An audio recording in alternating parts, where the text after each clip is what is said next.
ॐ नमो भगवते वासुदेवाय। ॐ नमो भगवते वासुदेवाय। ॐ नमो भगवते वासुदेवाय। हरे कृष्णा। सभी को सादर प्रणाम। श्रीमद् भागवतम महापुराण सत्रुकेन श्रृंखला में सत्र 347 में हम सभी आज 18,000 श्लोकों वाले श्रीमद् भागवतम महापुराण में स्कंद 6 अध्याय 12 वृतासुर की यशस्वी मृत्यु, इसका श्रवण और पठन करने का प्रयास करेंगे। हमारे अध्ययन का स्रोत अंतर्राष्ट्रीय कृष्ण भावनामृत संघ के संस्थापक आचार्य कृष्ण कृपा मूर्ति श्री श्रीमद अभय चरणारविंद भक्ति वेदांत स्वामी शिल प्रभुपाद द्वारा लिखित पुस्तक है, जिसके मार्गदर्शन में हम लोग एक एक श्लोक का वाचन, अनुवाद और भक्ति वेदांत स्वामी शिल प्रभुपाद के सुंदर तात्पर्यों को श्रवण करने का प्रयास करेंगे। जैसा कि सत्रों का प्रारूप है, वर्तमान विषय वस्तु का संक्षिप्त अवलोकन, उसके पश्चात मंगलाचरण और तदुपरांत एक एक श्लोक का वाचन और अनुवाद करने का हम सभी यहाँ भक्तों के संग में परस्पर प्रयास करेंगे। स्कंद 6 अध्याय 12 वृतासुर की यशस्वी मृत्यु। इसमें 35 श्लोक हैं और इस अध्याय की समाप्ति के पश्चात स्कंद 6 से श्रवण और पठन किए गए कुल श्लोकों की संख्या 527 और पूरे श्रीमद् भागवतम से अब तक के कुल श्लोकों की संख्या 5247 हो जाएगी। स्कंद 6 के अध्याय 9 से अध्याय 13 तक की विषय वस्तु वृतासुर पर आधारित है। वृतासुर का जन्म त्वष्टा ऋषि के द्वारा किए गए यज्ञ से हुआ। इंद्र द्वारा विश्व रूप को पुरोहित स्वीकार किए जाने के पश्चात उनकी मृत्यु इंद्र के हाथों ही हुई। तो इस कथा को हमने श्रवण किया है पिछले 2 सत्र पहले। विश्व रूप के पिता त्वष्टा ऋषि ने यज्ञ से जिस मंत्र का उच्चारण करते हुए वृतासुर को प्रकट किया, उसका ध्येय, उसका उद्देश्य इंद्र की मृत्यु थी। इंद्र ने भगवान विष्णु से प्रार्थना की और भगवान ने उन्हें मार्ग बताया कि किस प्रकार दधीचि की हड्डियों से बने अस्त्र से जिसे विश्वकर्मा बना सकते हैं, वृतासुर परास्त हो जाएगा, उसकी मृत्यु निश्चित हो जाएगी। वृतासुर पिछले सत्र में विशेष रूप से हमने देखा दिव्य गुणों से युक्त, देवताओं को प्रत्यक्ष रूप से भगवान के मिले आशीर्वाद में संशय था और दिव्य गुणों से युक्त वृतासुर द्वारा वहां उनके उस संशय का नाश किया गया। तो यहाँ वृतासुर की यशस्वी मृत्यु इस क्रम में आगे का उल्लेख है। आरंभ करेंगे मंगलाचरण से और उसके पश्चात श्लोकों का वाचन करेंगे। जिनके पास पुस्तक है, मेरा अनुरोध रहेगा पुस्तकों का प्रयोग करेंगे, अन्य सभी की सुविधा के लिए यहाँ श्लोकों को भी प्रस्तुत किया जाएगा। नारायणं नमस्कृत्य नरं चैव नरोत्तमं देवीं सरस्वतीं व्यासं ततो जयमुदीरयेत्। शृण्वतां स्वकथा कृष्ण पुण्यश्रवणकीर्तनं यद्यन्तस्थो भद्राणि विदुनोति सुयत्स्यताम्।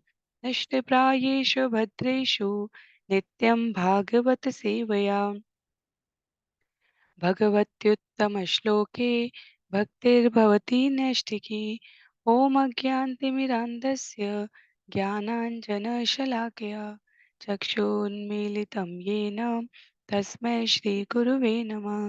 मूकं करोति वाचालं पङ्गुं लङ्घयते गिरिं यत्कृपातमहं वन्दे परमानन्दमाधवं। वाञ्छाकल्पतरुभ्यश्च कृपा सिन्धुभ्य एव च पतितानां पावनेभ्यो वैष्णवेभ्यो नमो नमः। जय श्री कृष्ण चैतन्य प्रभो नित्यानंद श्री अद्वैत गदाधर श्रीवासादि गौर भक्तवृंद। हरे कृष्ण कृष्ण कृष्ण हरे हरे, हरे राम राम राम हरे हरे। हरे कृष्ण कृष्ण कृष्ण हरे हरे, हरे राम राम राम हरे हरे। हरे कृष्ण कृष्ण कृष्ण हरे हरे, हरे राम राम राम हरे हरे। हरे कृष्णा। तो सभी भक्तों को पुनः सादर प्रणाम। सत्र 343 में हम सभी आरंभ करने जा रहे हैं। स्कंद 6 अध्याय 12, जहाँ 35 श्लोक है और श्लोक का वर्गीकरण कुछ इस क्रम में है। श्लोक संख्या 1 से लेकर 6 तक वृतासुर और इंद्र के मध्य के युद्ध का वर्णन है।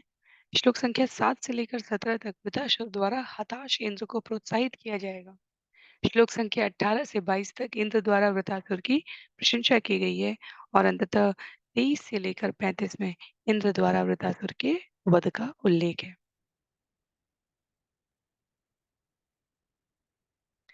तो आरंभ करते हैं स्कंद 6 अध्याय 12 श्लोक संख्या 1 से। एवं जिहासो नृपदेहमाजो मृत्युं वरं वेजयान्मन्यमान शूलं प्रगृह्याभ्यपतत् सुरेन्द्रं यथा महापुरुषं कैटभोप्सु। सुखदेव गोस्वामी ने कहा, अपना शरीर छोड़ने की इच्छा से वृतासुर ने विजय की अपेक्षा युद्ध में अपनी मृत्यु को श्रेयस्कर समझा। हे राजा परीक्षित, उसने अत्यंत बलपूर्वक अपना त्रिशूल उठाया और बड़े वेग से स्वर्ग के राजा पर उसी प्रकार से आक्रमण किया जिस प्रकार ब्रह्मांड के जलमग्न होने पर कैटब ने श्री भगवान पर बड़े ही बल से आक्रमण किया था।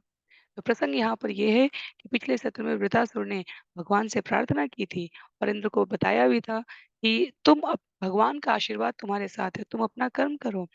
परिणाम तो अवश्यम भावी निश्चित रूप से वही है जो भगवान द्वारा निर्धारित किया गया है और मैं जानता हूँ कि परिणाम क्या है, पर श्रेयस्कर यही है कि मैं अपने कर्म में उद्यत रहूं। तो उसका कर्म उस समय इंद्र के साथ युद्ध करना है। वृतासुर वास्तव में इंद्र को प्रेरित कर रहा है कि वह अपने वज्र से उसे मार डाले और इंद्र के अंदर भी अब ये प्रार्थना सुनने के पश्चात ये भाव आ गया कि इतने बड़े भक्त को कैसे मारे। तो श्रील प्रभुपाद कह रहे हैं, इसलिए इंद्र वज्र नहीं चला रहा था। जब वृतासुर निराश हो गया कि उसके द्वारा कहे जाने पर भी वह आनाकानी कर रहा है, तब उसने बड़े वेग से इंद्र पर अपना त्रिशूल चलाया। तो वृतासुर की वास्तव में विजय में कोई रुचि नहीं है, क्योंकि उसे पता है कि भगवान की इच्छा के निमित्त कार्य करने में परिणाम स्वरूप उसकी मृत्यु होनी है और उसे भगवान के धाम वापस जाना है। तो वृतासुर का अभिप्राय यही है कि हम दोनों को अपने अपने कर्म में, इंद्र को कहते हैं और स्वयं को कहते हैं, हम दोनों को अपने अपने कर्म में प्रवृत्त होना चाहिए। ततो युगान्ता ततो युगान्ताग्निकठोरजीवम् आवेद्य शूलं तरसा सुरेन्द्र क्षिप्त्वा महेन्द्राय विनद्य वीरो हतोऽसि पापेति रुषा जगाद। तब असुरों में महान वीर वृतासुर ने कल्पांत प्रलय की धधकती अग्नि की लपटों के समान तीखी नोकों वाले त्रिशूल को अत्यंत क्रोध व वेग से इंद्र पर चला दिया। उसने गरज कर कहा, अरे पापी, मैं तेरा वध किए देता हूँ। तो वृतासुर ने कहा कि अब प्यार सुंदर भरे शब्दों से, ज्ञानवान बातों से इंद्र वे भी हिचक रहे हैं। तो जिस कार्य के लिए हम यहाँ उद्यत हैं, युद्ध के लिए हैं, तो युद्ध करेंगे। ख आपतत द्विचलद्ग्रहोल्कौ निरीक्ष्य दुष्प्रेक्षमजातविप्लव वज्रेण वज्री शतपर्वणाक्षिणत् भुजं च तस्योरगराजभोगम्। आकाश में उड़ता हुआ वृतासुर का त्रिशूल प्रकाशमान उल्का के समान था।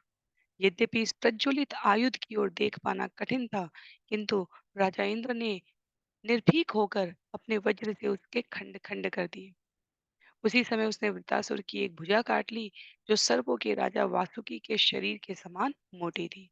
तो इंद्र युद्ध स्थल में युद्ध करने के लिए आए हैं, यह निश्चित रूप से उन्हें भी ज्ञात है और इसलिए स्थिति और अवसर के अनुसार जब वृतासुर ने प्रथम आक्रमण किया है, तो इंद्र द्वारा उसका उत्तर देने में किंचित मात्र भी संकोच नहीं किया गया। छिन्नेकबाहु परिखेडवद्वृत्त संरब्ध आसाद्य गृहीतवज्रम् हनोतताड़ेन्द्रमथामरेभम् वज्रं च हस्तान्यपतन्मघोन। शरीर से एक भुजा के कट जाने पर भी वृतासुर क्रोध पूर्वक राजा इंद्र के निकट पहुंचा और लोहे के बल्लम परिघ से उसकी ठोड़ी पर प्रहार किया। उसने इंद्र के हाथी पर भी प्रहार किया।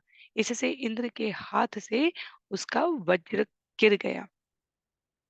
तो एक हाथ कट जाने के पश्चात भी वृतासुर द्वारा जो आक्रमण किया गया है, उससे इंद्र के हाथ में जो वज्र था वो गिर गया। तो युद्ध अपने पूरे मनोवेग से दोनों पक्ष द्वारा अब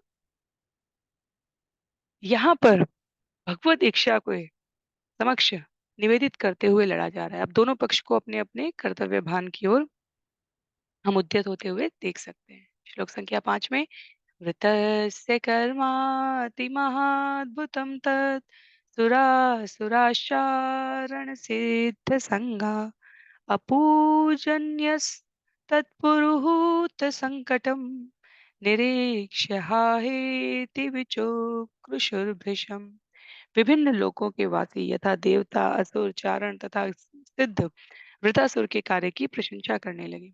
किंतु जब उन्होंने देखा कि इंद्र महान संकट में है, तो वे हाय हाय करके विलाप करने लगे। तो वृतासुर वीर है, इसमें कोई संशय नहीं है किसी को। पर वीरता का अंतिम मानक ये नहीं है कि वृतासुर जीत जाए और इंद्र पराजित हो जाए, क्योंकि ऐसी भगवत इच्छा नहीं है। तो इसलिए जब इंद्र इस प्रकार विचलित होते से दिखे, तो वही लोग हाय हाय करने लगे। इन्द्रो न वज्रं जगृहे विलज्जित च्युतं स्वहस्तादरिसन्निधौ पुनः तमाहवतृवृत्तो हर आत्तवज्रो जहि स्वशत्रुं न विषाद काल। शत्रु की उपस्थिति में अपने हाथ से वज्र गिर जाने पर इंद्र एक प्रकार से पराजित हो गया था और अत्यंत लज्जित हुआ। उसने पुनः अपना आयुध उठाने का दुस्साहस नहीं किया, किंतु वृतासुर ने उसे यह कहते हुए प्रोत्साहित किया, अपना वज्र उठा लो और अपने शत्रु को मार दो। यह भाग्य को कोसने का अवसर नहीं है। तो रणभूमि में हाथ से शस्त्र गिर जाना, वो भी शत्रु पक्ष के प्रमुख के द्वारा आक्रमण किए जाने पर यह अपने आप में एक पराजय का प्रतीक चिन्ह होता है। तो इंद्र के हाथ से वो वज्र गिर गया, जिस वज्र से वो वृतासुर को मारने के लिए युद्ध के मैदान में आए हैं। और ये वृतासुर के प्रहार मात्र से हो गया। तो इंद्र को उसे वापस उठाने में लज्जा की अनुभूति हो रही है। क्यों? क्योंकि जो वृतासुर वास्तव में अपने प्रहार से उसके हाथ से वज्र गिरा सकता है, वो कितना शक्तिशाली है।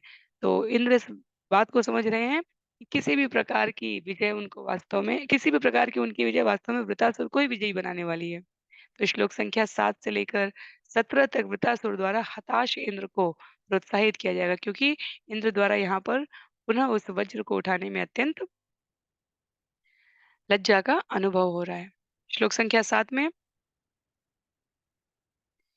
युयुत्सतां कुत्रचित् आततायिनां जय सदैकत्र न वै परात्मनां विनैकमुत्पत्तिलयस्तीश्वरं सर्वज्ञमाद्यं पुरुषं सनातनम्। वृदासुर ने आगे कहा, हे इंद्र, आदि भोक्ता पूर्ण पुरुषोत्तम भगवान के अतिरिक्त किसी की सदैव विजय होना निश्चित नहीं है। वे ही उत्पत्ति, पालन और प्रलय के कारण हैं और सब कुछ जानने वाले हैं। अधीन होने तथा भौतिक देहों को धारण करने के लिए बाध्य होने के कारण युद्ध प्रिय अधीनस्थ कभी विजयी होते हैं तो कभी पराजित होते हैं। वृतासुर स्पष्ट रूप से कह रहे हैं, चाहे मैं मारा जाऊं, चाहे तुम्हारी विजय हो इंद्र, विजय वास्तव में पूर्ण पुरुषोत्तम भगवान की हो रही है। क्यों? क्योंकि कुछ भी उनकी इच्छा के विरुद्ध नहीं हो सकता, सब कुछ उनकी इच्छा के निमित्त होने आया है। वो सब कुछ जानने वाले हैं।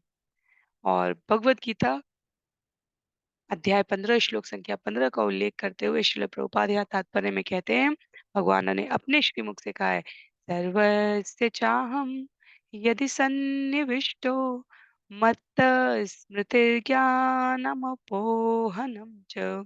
मैं सबों के हृदय में स्थित हूँ। मुझसे ही स्मृति, ज्ञान तथा विस्मृति उत्पन्न होती है। तो वास्तव में जब 2 पक्ष लड़ते हैं, शिल प्रभुपाद कह रहे हैं यहाँ पर, तो लड़ाई वास्तव में परमात्मा स्वरूप श्री भगवान के निर्देशन में होती है। कर्म प्रतीत होते हैं कि प्रकृति द्वारा संपन्न हो रहे हैं, लेकिन इसके मूल में और कर्म प्रकृति द्वारा संपन्न होते हुए लग सकते हैं और भौतिक प्रकृति के 3 गुणों से उत्पन्न अहंकार से जो मोहित जीवात्मा है, अध्याय 3 में कहा है भगवान ने, उनको लगता है कि कर्म वो कर रहे हैं, पर वास्तव में जीवात्मा जो परमेश्वर परमात्मा हृदय में बैठा है, उसके निर्देशानुसार कार्य कर रही है। तो जीवात्माएँ किंचित मात्र स्वतंत्र प्रतीत होती हैं, और यदि वो स्वयं को कर्ता समझ लेती हैं, तो ये उनकी मूर्खता है। विजय सदैव भगवान के श्री श्री भगवान के ही पक्ष में होनी है। और इसलिए यहाँ पर वृतासुर कह रहे हैं, विजय पर गर्व या हार पर शोक करना व्यर्थ है। श्री भगवान पर पूरी तरह से आश्रित रहकर अपने नियत कर्मों को करो। नियतम कुरु कर्म त्वम कर्म ज्यायो ह्य कर्मणा। भगवान कहते हैं तुम अपना नियत कर्म करो, क्योंकि निष्कर्म से कर्म श्रेष्ठ है। तो अपनी स्थिति के अनुसार जीवात्मा को कर्म करना चाहिए, और जय और पराजय भगवान की स्थिति पर, भगवान की अपनी अ, स्वतंत्र इच्छा शक्ति पर, उनकी भाव स्थिति पर निर्भर करती है। तो वृतासुर कहना चाह रहे हैं यहाँ पर इंद्र को कि मेरी विजय से तुम दुखी मत हो, युद्ध बंद करने की आवश्यकता ही नहीं है, तुम अपना कर्म करो। जब श्री कृष्ण चाहेंगे तो तुम्हारी विजय अवश्य होगी। आगे श्लोक संख्या 8 में, लोका सपालयस्येमे श्वसन्ति विवशावशे द्विजा इव शिचा बद्धा सकाल इह कारणम। समस्त लोकों के प्रमुख लोकपालों सहित इस ब्रह्मांड के समस्त लोकों के समस्त जीव पूर्णतः भगवान के वश में हैं।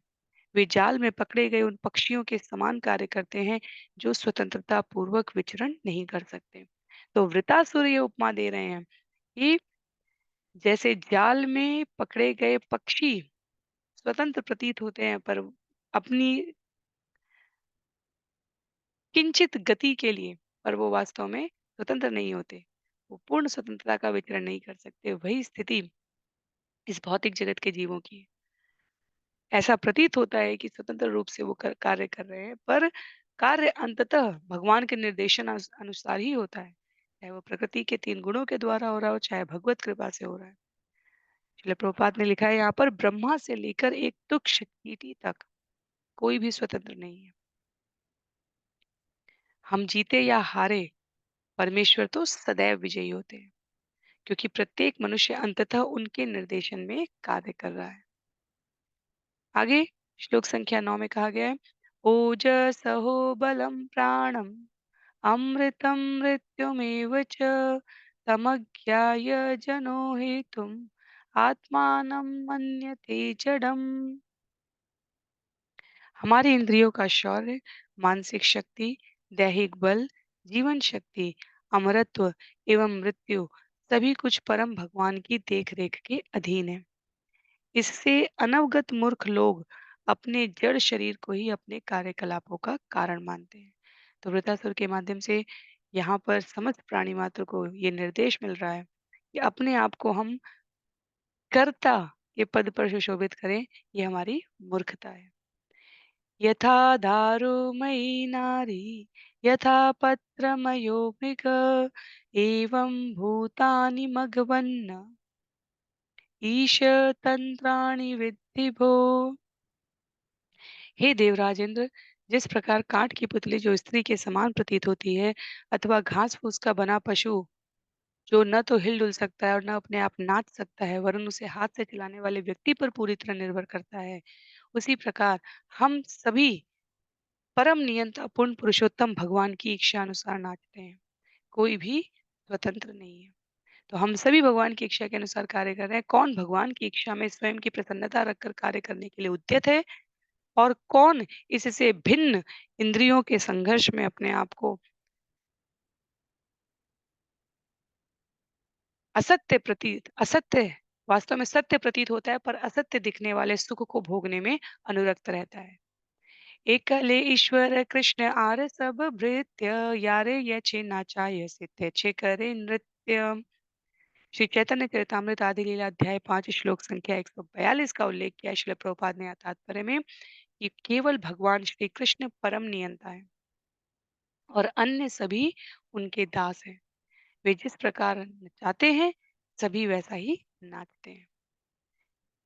इस पंक्ति को भगवान श्री कृष्ण की श्रेष्ठता समझने के लिए हम ब्रह्म संहिता के प्रथम श्लोक से यदि संबद्ध करें तो स्वयं ब्रह्मा जी जो सृष्टि के प्रथम जीव कहे जाते हैं कहते हैं ईश्वर परमः कृष्ण सच्चिदानंद विग्रह अनादिरादिर गोविंदम सर्व कारण कारणम। भगवान श्री कृष्ण जिन्हें गोविंद कहते हैं वास्तव में वो परम नियंता है। उनका शरीर सनातन है, वो आनंदमय सच्चिदानंद विग्रह और चिन्मय सदा सर्वदा रहने वाले हैं। अनादि आदि सबके उद्गम वो स्वयं है पर स्वयं अनादि हैं क्योंकि वे समस्त कारणों के मूल कारण हैं। आगे श्लोक संख्या 11 में तो ये वृत्रासुर द्वारा अपनी और इंद्र की स्थिति स्पष्ट करते हुए प्राणी मात्र को निर्देश के रूप में दिए जाने वाले वक्तव्य हैं जिससे उद्बोधित होता है कि कार्य तो वास्तव में भगवान की इच्छा से हो रहे हैं। हम स्वयं को यदि कर्ता मानते हैं तो ये हमारी भूल है। पुरुष प्रकृति व्यक्तात्मा भूतेन्द्रियाशय शक्नुवन्त्यस्य सर्गादो न विनायत अनुग्रहात्। तीनों पुरुष कारणोदक्षाय विष्णु गर्भोदक्षाय विष्णु तथा शीरोदक्षाय विष्णु भौतिक प्रकृति समग्र भौतिक शक्ति मिथ्या अहंकार पांचों भौतिक तत्व भौतिक इंद्रियां मन बुद्धि तथा चेतना ये सब भगवान के आदेश के बिना भौतिक जगत की सृष्टि नहीं कर सकते। तो जो हमने पहले भी ब्रह्मा जी और नारद मुनि के संवाद में श्रवण किया था ज्ञानेन्द्रियां कर्मेंद्रियां तन्मात्राएं महत तत्व अचर जो 20 तत्व कहे गए हैं, ये सभी भगवान की शक्ति में कार्य करे और वास्तव में भौतिक जगत की सृष्टि नहीं हो सकती यदि कहा जाए कि ये मनुष्य का शरीर इन इन रसायनों इन इन पदार्थों से बना है तो वो पदार्थ तो वैसे भी बहुतायत में उपलब्ध है। हम मनुष्य की माँ के शरीर के बाहर एक पूर्ण विकसित जीव की नवजात शिशु की रचना नहीं कर सकते और जिस प्रकार के भी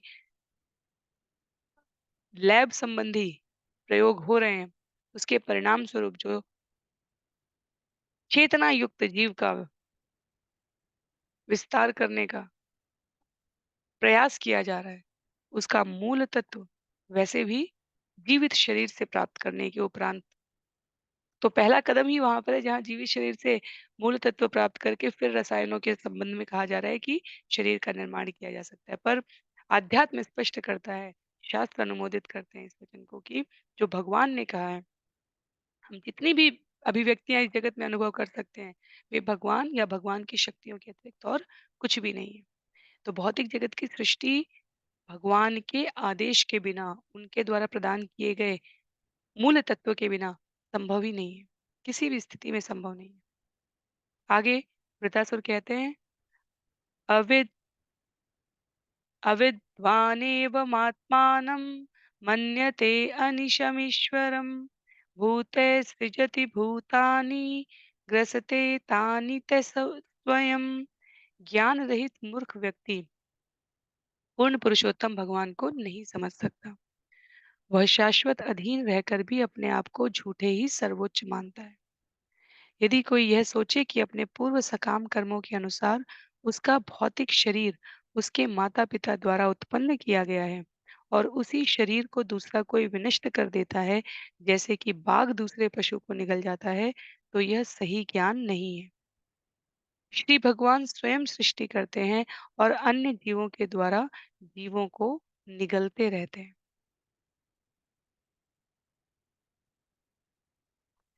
ये ज्ञान हमने भगवत गीता में भी श्रवण किया है। तो हमारे लिए सरलतम रूप में जो 2 पंक्तियाँ स्मरण रखनी है, हमारे पूर्ववर्ती कर्मों से हमारा वर्तमान प्रारब्ध बना है, क्योंकि हमने सकाम कर्म की इच्छा की थी। अब सत्संग के प्रभाव से, श्रवणम कीर्तनम नवदा भक्ति के प्रभाव से हमारे जीवन में आगे के प्रारब्ध के संबंध में ये स्थिति स्पष्ट होगी। यदि हम आज का कर्म स्वयं को भोगने की इच्छा से कर रहे हैं, तो हमारे भावी जीवन की, भावी जन्मों के निर्माण की प्रक्रिया को तीव्रतर करेगा। तो इसलिए पिछले जन्मों के कर्मों के प्रभाव से बने प्रारब्ध में आज का कर्म, यदि हम पूर्ण पुरुषोत्तम भगवान को इस ज्ञान के श्रवण के पश्चात अर्पित करते रहें, तो आगे के जन्म जन्मांतर के बंधन से पूर्णतः जीव मुक्त हो सकता है, क्योंकि भगवान सृष्टि करते हैं और अन्य जीवों के द्वारा जीवों को निगलते रहते हैं। तो निर्माण और संहार दोनों भगवान के हाथ में है। निर्माण और संहार के बीच की प्रक्रिया में प्रतीकात्मक रूप से जीव ऐसा सोच सकता है कि वो स्वतंत्र है, पर वो अपने ही भगवान की शक्ति की प्रकृति की विभूतियों द्वारा, तीन गुणों के द्वारा स्वयं को आबद्ध कर रहा है। तो स्वतंत्र केवल पूर्ण पुरुषोत्तम भगवान है, और इसके अतिरिक्त सभी परतंत्र हैं और आश्रित हैं। श्लोक संख्या 13 में, आयु श्री कीर्ति ऐश्वर्यम आशीष पुरुषस्य या भवन्तेव हि तत्काले यथा निक्षो विपर्यया। जिस प्रकार मरने की इच्छा न रखने पर भी मनुष्य को मृत्यु के समय अपनी आयु, ऐश्वर्य, यश तथा अन्य सब कुछ त्याग देना पड़ता है, उसी प्रकार जब ईश्वर की कृपा होती है, तो विजय के नियत समय के अनुकूल होने पर ये सारी वस्तुएं उसे मिल भी जाती हैं। ये वृतासुर के वचन है इंद्र के लिए। तो वो इंद्र को स्मरण करा रहे हैं कि यदि भगवान की इच्छा है, तो आयु, ऐश्वर्य, यश, ये शरीर सब कुछ त्यागना पड़ेगा। लेकिन यदि भगवान ने निर्णय कर लिया है, भगवान की कृपा हो गई है, तो समय की अनुकूलता दिखने लगेगी और विजय के नियत सारी वस्तुएं स्वतः प्राप्त हो जाती है। तो इसीलिए कहा जाता है, जब जीवन में सर्व सुगमता से साधन संपन्नता किसी भी रूप में, चाहे विद्या के रूप में, चाहे धन के रूप में, चाहे सुंदरता के रूप में, किसी भी ऐश्वर्य के रूप में प्राप्त हो, तो व्यक्ति को उस पर झूठे में फूले नहीं समाना चाहिए। श्रील प्रभुपाद तात्पर्य की प्रथम पंक्ति में कहते हैं, ऐसा सौभाग्य ईश्वर की कृपा से प्राप्त होता है। तो जीवन में वो विनम्रता, वो त्याग और वो शरणागति अक्षुण्ण रखनी चाहिए। यदि भगवान को किसी भक्त को कुछ सिखाना है, तो वो हल्की ताड़ना का प्रयोग कर सकते हैं। परिस्थितियां प्रतिकूल दिख सकती हैं, और जो सर्व विदित लोकोक्ति हम सभी जानते हैं, जब भगवान कुछ लेना चाहेंगे, तो हम उसे दो हाथों से, भगवान 8 हाथों से लेना चाहेंगे, तो हम 2 हाथों से सँभाल नहीं सकते। और भगवान जब 8 हाथों से देना चाहेंगे, तब भी हमारी क्षमता नहीं है कि हम 2 हाथों से सँभाल सकें। तो प्रत्येक स्थिति में अपने आप को भगवत कृपा का अभिलाषी रखना चाहिए। तात्पर्य की अंतिम पंक्ति में श्रील प्रभुपाद कह रहे हैं, चाहे सुख हो या दुःख, अंततः हम स्वतंत्र नहीं हैं। भगवान की इच्छा पर निर्भर करता है। इसलिए उनकी शरणागति से जीवन में स्पष्टता रहती है। श्लोक संख्या 14 में, तस्मात् कीर्ति यशसो जय अपजययो अपि समस्यात् सुख दुःखाभ्याम मृत्यु जीवितयोस्तथा। चूंकि प्रत्येक वस्तु भगवान की परम इच्छा पर निर्भर है, अतः मनुष्य को यश, अपयश, हार जीत तथा जीवन मृत्यु में निश्चिंत रहकर समभाव बनाए रखना चाहिए। श्लोक संख्या 15 में, सत्वं रजस्तम इति प्रकृतेनात्मनो गुणा तत्र साक्षिणम् आत्मानं यो वेद स न बध्यते। जो पुरुष यह जानता है कि सतो, रजो तथा तमोगुण ये तीनों आत्मा के नहीं, वरन भौतिक प्रकृति के गुण हैं, और जो यह जानता है कि शुद्ध आत्मा इन गुणों के कर्मों तथा फलों का साक्षी मात्र है, उसे मुक्त पुरुष मानना चाहिए। वह इन गुणों से नहीं बंधता। तो सतरज और तम, दिन के किसी क्षण में हम सतोगुणी, किसी में रजोगुणी और किसी में तमोगुणी हो सकते हैं। हमारे संग पर, हमारे विचार पर, हमारे स्वयं के कृतत्वों पर यह निर्धारित होता है, पर ये आत्म तत्व नहीं है।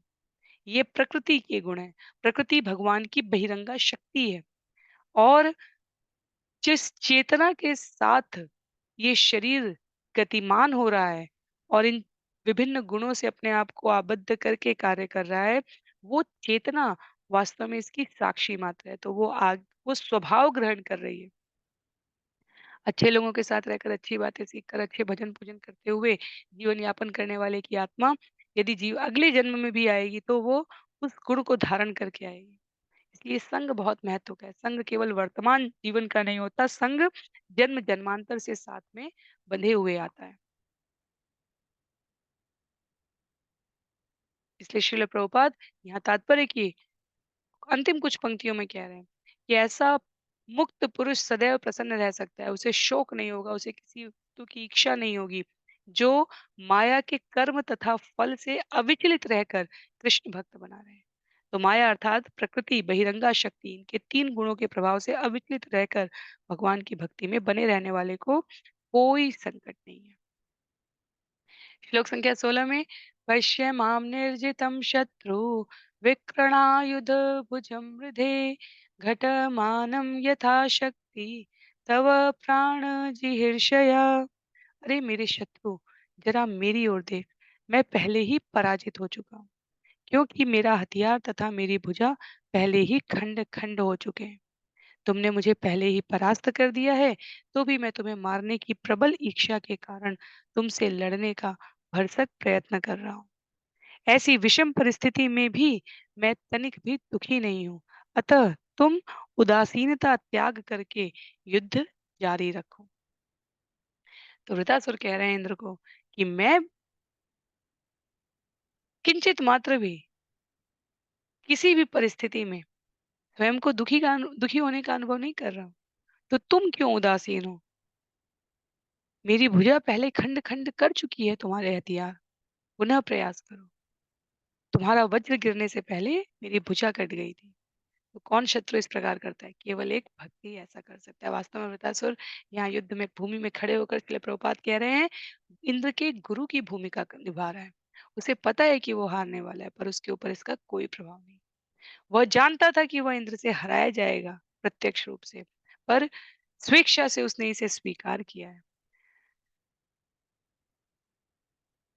अर्जुन को भगवान भगवत गीता में यही कहते हैं, कर्तव्य करने के लिए युद्ध करो, युद्ध के लिए युद्ध करो, परिणाम की चिंता तुम्हें करने की आवश्यकता नहीं। यदि यह मेरी इच्छा से हो रहा होगा, तो परिणाम भी मेरी इच्छा से आएगा। प्राण प्राणग्लहो अयं समर ईश्वक्षो वाहनासन अत्र न ज्ञायते मुष्य जयो मुष्य पराजय। अरे मेरे शत्रु, इस युद्ध को द्यूत क्रीड़ा का खेल मानो, जिसमें हमारे प्राणों की बाजी लगी है। बाण पासे है और वाहक पशु चौसर है। कोई नहीं जानता कि कौन हारेगा और कौन जीतेगा।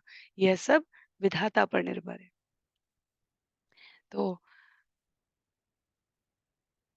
इंद्र को वृतासुर बता रहे हैं कि विधाता पर निर्भर है परिणाम क्या होगा। हिरण्यकशिपु और हिरण्याक्ष की तरह, रावण या कंस की तरह अमरता का, अजरता का वरदान नहीं मांगा है वृतासुर ने। वृतासुर कह रहे हैं, भक्त की जो भाव होते हैं, जैसी भगवान की इच्छा होगी, मेरा कार्य अपने कर्तव्यों को करना है।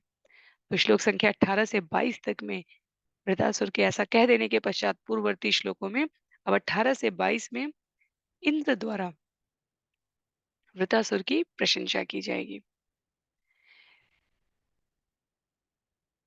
श्रीशुकुवाच इन्द्रो व्रतवच श्रुत्वा गतालीकमपूजयत् गृहीतवज्रप्रहसन्तम् आह गतविस्मय। सुखदेव गोस्वामी ने कहा, वृतासुर के निष्कपट तथा निर्देशात्मक वचन सुनकर राजा इंद्र ने उसकी प्रशंसा की और अपने वज्र को पुनः हाथ में धारण कर लिया। इसके बाद बिना मोह या द्वैत भाव से वह हंसा और वृतासुर से इस प्रकार बोला। तो देवराज इंद्र देवताओं के अधिपति हो गए और वृतासुर वास्तव में असुर कहा जा रहा है। तो शरीर रूप में असुर के मुख से ऐसी ज्ञान की बातें सुनकर इंद्र को प्रहलाद और बलि महाराज जैसे परम भक्तों की याद हो आई, जो भी असुर कुल में ही उत्पन्न हुए थे। उस ज्ञान को जो सदैव जीव के भीतर होता है, पर वो अपनी मोहासक्ति में भूल जाता है। इंद्र को स्मरण हो आया, उसकी आंखें खुल गई। तो इंद्र विश्वास पूर्वक वृतासुर की कही गई बातों पर प्रसन्न हुआ। इंद्र ने आगे कहा है, इंद्र उवाच अहो दानव सिद्धोऽसि यस्य ते मतिदृशी भक्त सर्वात्मनात्मानं सुहृदं जगदीश्वरम। इंद्र ने कहा, हे असुर श्रेष्ठ, मैं देखता हूँ कि संकटमय स्थिति में होते हुए भी अपने विवेक तथा भक्ति योग में निष्ठा के कारण तुम श्री भगवान के पूर्ण भक्त तथा जन जन के मित्र हो। तो कई बार संभवतः कभी हम कहते हैं वृतासुर बोला, इंद्र कहा, और कभी हम कहते हैं इंद्र ने कहा। इन शब्दों में वास्तव में जब जीव के रूप में या किसी निमित्त या साधन के रूप में पात्र को प्रस्तुत किया जाता है, तब उसके आगे और पीछे के सम्मानजनक शब्दों के प्रति हमें बहुत अधिक सावधान होने की आवश्यकता नहीं होती, क्योंकि तब हम उन्हें पात्र के, अभिनय के पात्र के रूप में कह रहे होते हैं। पर जब वो व्यक्ति विशेष के रूप में किसी भाव को प्रदर्शित करते हैं, तब सामान्यतः हम देखेंगे पूरे भागवतम में तब स्वयं सम्मानजनक शब्दों का प्रयोग होने लगता है। तो ऐसा नहीं है कि जब उन्हें पात्र के रूप में कहा जा रहा है तब उनके साथ असम्मान हो रहा है। अर्जुन बोला, इंद्र सोचा, इसका कहने का अर्थ नहीं इंद्र ने सोचा, इस प्रकार के शब्दों पर हमें भ्रमित होने की आवश्यकता नहीं है। पात्र और व्यक्ति, इन दोनों को उनकी स्थिति के अनुसार व्यक्त किया जा रहा है। तो इंद्र ने कहा, हे असुर श्रेष्ठ, मैं देखता हूं कि इस संकटमय स्थिति में होने हुए भी अपने विवेक तथा भक्ति योग में निष्ठा के कारण तुम भगवान श्री कृष्ण के पूर्ण भक्त और जन जन के मित्र हो। तो भगवान का भक्त सदैव लोगों का हितैषी होता है। नारद मुनि भगवान के परम हितैषी, भगवान के भक्त हैं और जीवों के परम हितैषी हैं। किसी भी चुनौतीपूर्ण परिस्थिति में भक्त कभी विचलित नहीं होता। तो इतने अविचलित भाव से वृतासुर को व्यवहार करते देखकर इंद्र को स्पष्ट हो गया कि वृतासुर भक्ति योग में स्थिर हो चुके हैं। श्लोक संख्या 20 में इंद्र वृतासुर की प्रशंसा करने के क्रम में आगे कहते हैं, भवान हतार्षेन मायां वैष्णवीं जनमोहिनीं यद्विहायासुरं भावं महापुरुषतां गत। तुमने भगवान विष्णु की माया को पार कर लिया है और इस मुक्ति के कारण तुमने आसुरी भाव का परित्याग करके महान भक्त का पद प्राप्त कर लिया है। तो आसुरी भाव का अर्थ यहाँ पर असुर उन्हें कहा गया है जो भगवान की सहमति में अपनी असहमति दिखाते हैं, और वृतासुर यहाँ पर प्रतीकात्मक रूप से असुर कुल का प्रतिनिधित्व कर रहे हैं, पर उन्हें भगवान के वचनों में अतीव विश्वास है। तो पद्म पुराण का उल्लेख किया है, देवता और असुर का अंतर बताते हुए कहा गया है वहां पर, देवता भगवान विष्णु का भक्त होता है, असुर इसका उल्टा होता है। विष्णु भक्त स्मृतो देव आसुरस्त द्विपर्य। तो वृतासुर को असुर माना गया है, पर वास्तव में वह भक्त अर्थात महापौरुष से कहीं अधिक है। तो हम यात्रा कहीं से भी आरंभ कर सकते हैं इस भौतिक जगत में, लेकिन यदि सत्संग मिले, यदि जीवन में भाव उत्पन्न हो जाए, तो हम किसी भी क्षण अपने आप को भक्त बनने की ओर अग्रसर कर सकते हैं। पूरा महत्व भावों की सही दिशा में गति पर निर्भर करता है। श्लोक संख्या 21 में, खल्विदं महताश्चर्यं यत्र च प्रकृतेस्तव वासुदेवे भगवती सत्त्वात्मनि दृढ़मति। हे वृतासुर, असुर सामान्यतः रजोगुणी होते हैं, अतः यह कितना महान आश्चर्य है।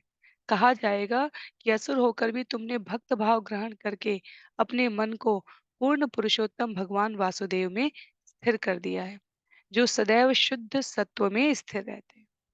तो बहुत ही स्पष्ट है ये, और बहुत ही सरलतम शब्दों में प्रस्तुत भी किया गया है। वृतासुर के विषय में इंद्र को कोई मोहासक्ति, कोई अधिकार की, स्वामित्व की कोई भावना दृष्टिगोचर नहीं हो रही। भगवान के चरण कमलों में अपने मन को अविचलित भाव से स्थिर किए हुए वृतासुर वास्तव में इंद्र के लिए प्रेरणा का कार्य कर रहे हैं कि भगवत वचनों पर, भगवत कृत्यों पर जीवन में कितना अतुलनीय, निष्कपट और दृढ़ विश्वास होना चाहिए। प्रहलाद महाराज के प्रसंग में भी कयाधु के गर्भ से जब इंद्र और अन्य देवता भयभीत हुए हैं, तब नारद मुनि द्वारा वहां कहा गया है कि ये भक्त होने वाले हैं। तो इंद्र को बार बार वो स्मरण आ रहा है। आगे कहते हैं, यस्य भक्ति भगवती हरो निःश्रेयसेश्वरे विक्रीणतो अमृताम्बोधो किम शुद्रे खात कोदके। जो मनुष्य परम कल्याणकारी परमेश्वर हरि की भक्ति में स्थिर है, वह अमृत के समुद्र में तैरता है। उसके लिए छोटे छोटे गड्ढों के जल से क्या प्रयोजन है। तो अमृत के जल में तैरने के लिए भगवान की भक्ति ही एकमात्र सहायक है। शुद्ध भक्त अपने संकल्प में इस जगत के किसी सुख की कामना नहीं करता, पूर्ण रूप से स्वयं को भगवत भक्ति में अनुरक्त करता है और अमृत के समुद्र में भी वो आराम से तैर सकता है। तो समुद्र शब्द से हमें बहुत गहराई का अनुभव होता है। अमृत के समुद्र का अर्थ यहाँ पे हुआ सदैव शुभता से अपने आप को आप्लावित रखता है। छोटे छोटे गड्ढों का अर्थ यहाँ पर सांसारिक सुख की बात की जा रही है कि छोटे छोटे गड्ढों में तो उस समय लग सकता है कि पानी भरा हुआ है, सुख है, पर अमृत के समुद्र के सामने उसकी कोई तुलना नहीं है। भगवान की भक्ति में शरणागति में रहकर कार्य करने से उसकी कोई समता नहीं की जा सकती। तो इसलिए आगे श्लोक संख्या 23 से लेकर 35 तक इंद्र द्वारा वृतासुर के वध की कथा का उल्लेख है। क्यों? क्योंकि अब दोनों पक्षों को स्पष्ट है कि वो दोनों भगवान की इच्छा की पूर्ति के लिए कार्य कर रहे हैं। श्रीशुकुवाच इति ब्रुवाणवन्योन्यं धर्म जिज्ञासया नृप युयुधाते महावीर्या विन्द्रवृत्तो युधाम्पति।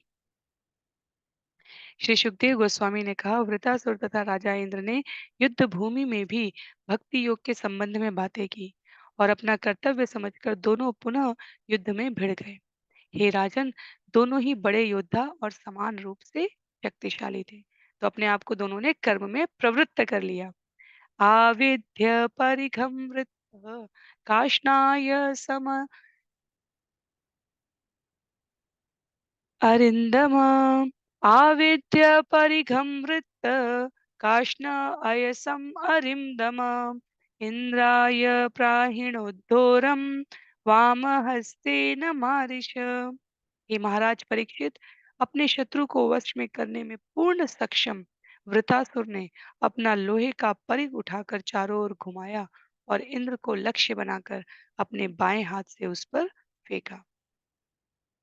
स तु वृत्तस्य परिघं करं च करभोपमं चिक्षेदयुगपद्देवो वज्रेण शतपर्वणा। इंद्र ने अपने शतपर्वन नामक वज्र से वृतासुर के परिघ तथा उसके बचे हुए हाथ को एक साथ खंड खंड कर डाला। तो वज्र का नाम यहाँ पर शतपर्वन बताया गया है। आगे श्लोक संख्या 26 में, दोर्भ्यामुत्कृष्टमूलाभ्यां बभो रक्तस्रवोऽसुर छिन्नपक्षो यथा गोत्र खादभ्रष्टो वज्रेणाहत। जड़ से दोनों भुजाएं कट जाने से तेजी से रक्त बहने के कारण वृतासुर उड़ते हुए पर्वत के समान सुंदर लग रहा था, जिसके पंखों को इंद्र ने खंड खंड कर दिया।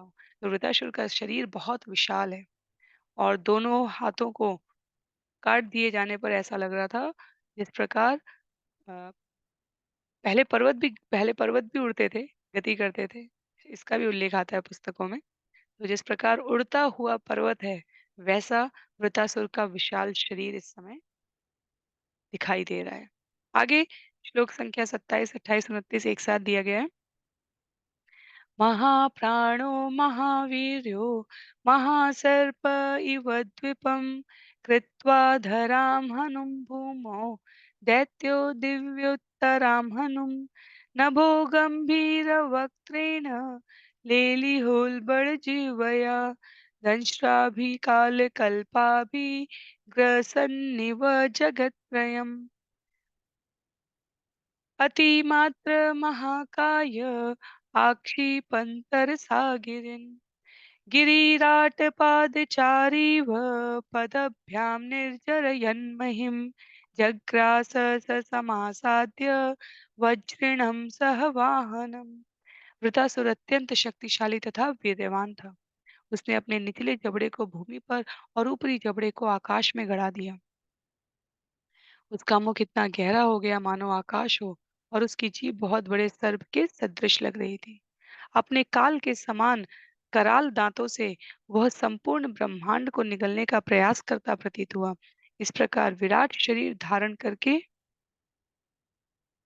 उस महान असुर वृतासुर ने पर्वत तक को हिला दिया और अपने पांवों से पृथ्वी की सतह को इस प्रकार मर्दित करने लगा मानो वह चलता हुआ साक्षात हिमालय पर्वत हो। वह इंद्र के सामने आया और उसके वाहन ऐरावत समेत उसे इस प्रकार निगल गया मानो एक बड़े अजगर ने हाथी निगल लिया हो।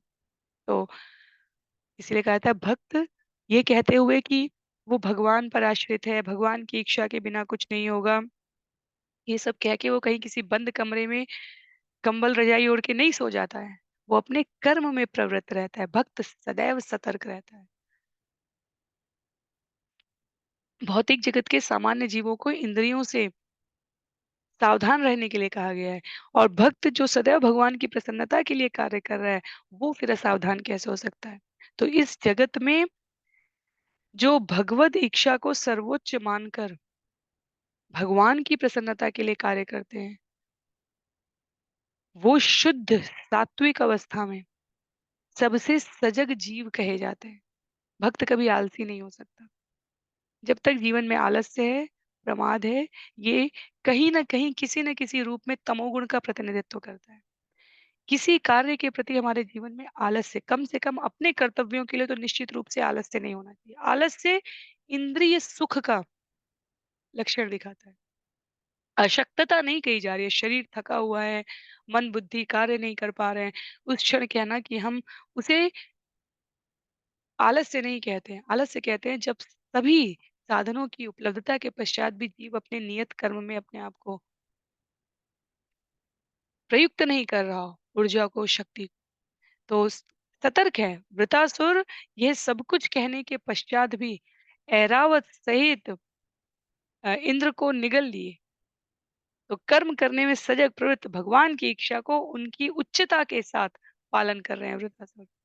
वृतग्रस्तं तमालोक्य स प्रजापतयः सुरा हा कष्टम् इति निर्विण्ण चुक्रुषु स महर्षय। जब देवताओं ब्रह्मा समेत अन्य प्रजापतियों तथा अन्य बड़े बड़े साधु पुरुषों ने देखा कि असुर ने इंद्र को निगल लिया है, तो वे अत्यंत दुखी हुए और हाय हाय कितनी बड़ी विपत्ति कहकर विलाप करने लगे। तो जो दूर से युद्ध देख रहे हैं उनके भावों को यहाँ प्रदर्शित किया गया है कि वज्र लेकर गए इंद्र, जिन्हें वृतासुर को मारना है, वो स्वयं वृतासुर द्वारा जैसे अजगर ने हाथी निगल लिया हो, वैसे निगल लिए। श्लोक संख्या 31 में निर्घिण अपि असुरेन्द्रेण न ममारुदरं गत महापुरुष सन्नद्ध योग माया बलेन च। इंद्र के पास नारायण का जो सुरक्षा कवच था, वह स्वयं भगवान नारायण से अभिन्न था। उस कवच के द्वारा तथा अपनी योग शक्ति से सुरक्षित होने पर राजा इंद्र वृतासुर द्वारा निगले जाने पर भी उस असुर के उदर में मरा नहीं। तो वो सुरक्षित है क्योंकि उनके पास नारायण कवच है। श्लोक संख्या 32 में भित्त्वा वज्रेण तत्कुंक्षिं निष्क्रम्य बलभिद्विभु उच्चकर्त शिरशत्रो गिरिशृंगम इवोजसा। अत्यंत शक्तिशाली राजा इंद्र ने अपने वज्र के द्वारा वृतासुर का पेट फाड़ डाला और बाहर निकल आया। बल असुर के मारने वाले इंद्र ने उसके तुरंत बाद वृतासुर के पर्वत श्रृंग जैसे ऊंचे सिर को काट लिया। तो किसी अतिरिक्त नाटकीयता के इंद्र द्वारा वृतासुर के मुख से निकलकर वृतासुर के सिर को काट दिया गया। श्लोक संख्या 33 में वज्रस्तु तत्कन्धर्माशु वेग कृन्तन् समन्तात् परिवर्तमान न्यपातयत्तावदहर्कणेन योजोतिषामयनेवात्र हत्ये।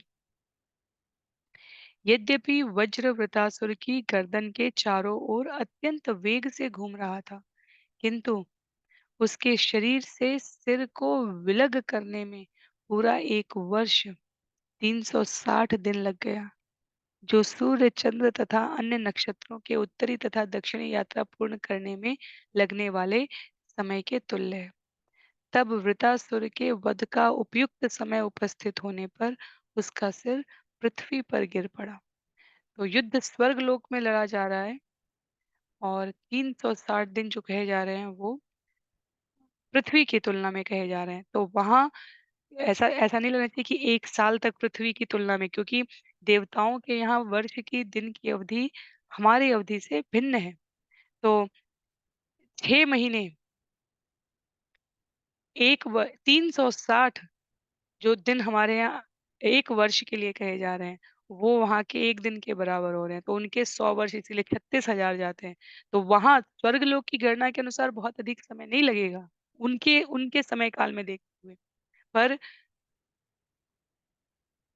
धरती के वर्षों की तुलना में यदि बताया जाए तो वो 360 दिन है। जैसे ब्रह्म विमोहन लीला में कहा गया कि जब ब्रह्मा जी गोप ग्वाल सबको हरण करके लेके चले गए, सुबह अघासुर को मारा गया था, दोपहर में ब्रह्म विमोहन लीला हुई थी और ब्रह्म विमोहन लीला सभी बच्चों ने, ग्वाल बालों ने अपने घर 1 साल बाद जाकर धरती के समय काल की तुलना में बताया, 1 साल बाद जाकर कि आज अघासुर मारा गया था। तब तक 1 साल व्यतीत हो चुके थे। कृष्ण 1 साल तक सब माताओं के पास, गायों के पास बछड़ों और ग्वाल बाल के रूप में रहे थे। ब्रह्मा जी के समय काल में वो एक अंश मात्र था, क्षण मात्र था। उसी प्रकार से जब वृतासुर के सिर को धड़ से अलग होने में 1 वर्ष की बात की जा रही है, तो वो देवताओं के समय काल की तुलना में बहुत ही अल्पावधि है। पर हम समझ सकें कि उपयुक्त समय आने में धरती के अनुसार 360 दिन का यहाँ पर उल्लेख किया गया है। तो किंचित मात्र भी इसमें हमें भ्रमित नहीं होना है। श्लोक संख्या 34 में तदा च खेदुन्दुभयो विनेदु गंधर्व सिद्धा समहर्षि संगा वात्रघ्नलिङ्गे तमभिष्टुवाना मन्त्रे मुदा कुसुमैर्भ्यवर्षन्। वृतासुर के मारे जाने पर गंधर्वों तथा सिद्धों ने हर्षित होकर स्वर्ग लोक में दुंदुभियां बजाई। उन्होंने वृतासुर के संघर्ता इंद्र के शौर्य का वेद स्त्रोतों से अभिनंदन किया और अत्यंत प्रसन्न होकर उस पर फूलों से वर्षा की है। तो वृतासुर यहाँ मृत्यु को प्राप्त होते हैं। इस अध्याय के अंतिम श्लोक में, श्लोक संख्या 35 में कहा गया है वृत्तस्य देहान्निष्क्रान्तम् आत्मज्योति अरिन्दम पश्यतां सर्वदेवानां लोकम् अलोकं समपद्यत वृत्तस्य देहान्निष्क्रान्तम् आत्मज्योति अरिन्दम पश्यतां सर्वदेवानां अलोकम समपद्यत। हे शत्रुओं का दमन करने वाले राजा परीक्षित, जब वृतासुर के शरीर से सजीव ज्योति निकलकर बाहर आई और भगवान के परम धाम को लौट गई। हे शत्रुओं का दमन करने वाले राजा परीक्षित, तब वृतासुर के शरीर से सजीव ज्योति निकलकर बाहर आई और भगवान के परम धाम को लौट गई। सभी देवताओं के देखते देखते वह भगवान संकर्षण का संगी बनने के लिए दिव्य लोक में प्रविष्ट हो गया। तो इस प्रकार वृतासुर का वध यहाँ पर समाप्त हो रहा है। यह अध्याय श्रील प्रभुपाद श्रील विश्वनाथ चक्रवर्ती ठाकुर के व्याख्या का उल्लेख करते हुए कहते हैं, वास्तव में वृतासुर नहीं अपितु इंद्र मारा गया था। जब वृतासुर ने हाथी समेत इंद्र को निगल लिया, तो उसने सोचा मैंने तो इंद्र को मार डाला है, अब लड़ने की कोई आवश्यकता नहीं है, अब मुझे भगवान के परम धाम जाना है। और ऐसा सोचते हुए उसने सारे शारीरिक कार्यकलाप बंद कर लिए, समाधि धारण कर ली। तो वृतासुर के शरीर की मौन अवस्था का लाभ उठाकर इंद्र ने असुर का पेट फाड़ डाला है और वृतासुर की समाधि के कारण बाहर निकल आया। चूंकि वृतासुर योग समाधि में लीन था, अतः यद्यपि इंद्र उसकी गर्दन काट लेना चाहता था, किंतु वह इतनी कठोर हो चुकी थी कि उसे खंड खंड करने में इंद्र को धरती के पूरे 360 दिन लग गए। तो वास्तव में इंद्र ने वृतासुर के शरीर के खंड खंड तब किए हैं जब उसने स्वयं इस शरीर को त्याग दिया था। तो वृतासुर वास्तव में अपनी मूल चेतना में भगवान संकर्षण का संगी बनने के लिए पहले ही भगवान के परम धाम को जा चुका था। तो ये श्रील विश्वनाथ चक्रवर्ती ठाकुर की टिप्पणी है, जिसे यहाँ पर श्रील प्रभुपाद ने यथोरूप में प्रस्तुत किया है। अलोकम शब्द दिव्यलोक या वैकुंठ को यहाँ पर कहा गया है, जहाँ पर सदैव संकर्षण निवास कर रहे हैं। तो इस प्रकार से यहाँ पर श्रीमद् भागवतम के छठे स्कंद के अंतर्गत वृतासुर की यशस्वी मृत्यु नामक 12वें अध्याय के भक्ति वेदांत तात्पर्य पूर्ण हो रहे हैं। तो वृतासुर का प्रसंग वास्तव में अ, भक्तों के उत्साह वर्धन के लिए, भगवत दीक्षा को भली प्रकार से समझने के लिए और भगवान की शरणागति में रहते हुए स्वयं को कर्म में कैसे उद्यत करें, इस विषय को पूर्णता के साथ व्यक्त करते हुए यहाँ पर प्रस्तुत किया गया है।